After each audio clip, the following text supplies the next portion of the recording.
Hi this is lucky inspector Zende. Zende కాదు జెండే, అలానే పలకాలి. ఓకే, ఇది నెట్ఫ్లిక్స్ ఫిలిం. ఇన్స్పెక్టర్ జెండే యాక్చువల్గా ఇది ఒక బయోగ్రఫీ. ఆయన సీరియస్లీ ఒక పోలీస్ ఆఫీసర్. ఒక చాలాసార్లు జైల్లోంచి పారిపోయేటువంటి ఒక విలని పట్టుకోవాలి. Swim suit killer, bikini killer అంటారు ఆయన్ని. ఓకేనా, ఆయన్ని పట్టుకోవడం అనే కాన్సెప్టు.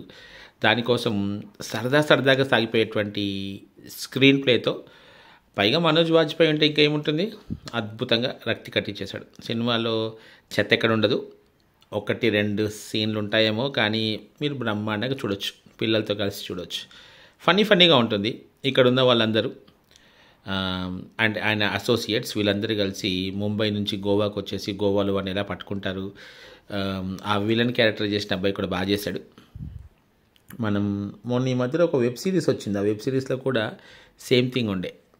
తీహార్ జైలు సంబంధించిన ఒక వెబ్ సిరీస్ వచ్చింది. ఇందులో సేమ్ ఆ తీహార్ జైలు చుట్టూ ఆయన పారిపోతుంటాడు. ఇక్కడ కూడా పారిపోతాడు. ఆయన బర్త్డే అని చెప్పేసి లడ్డూలు పెట్టి పారిపోవడం, ఇలాంటి పనులే చేసి పారిపోతూ ఉంటాడు. Bikini killer, swim suit killer, ఆయన్ని ఎలా పట్టుకున్నారు అనేది సినిమా స్టోరీ.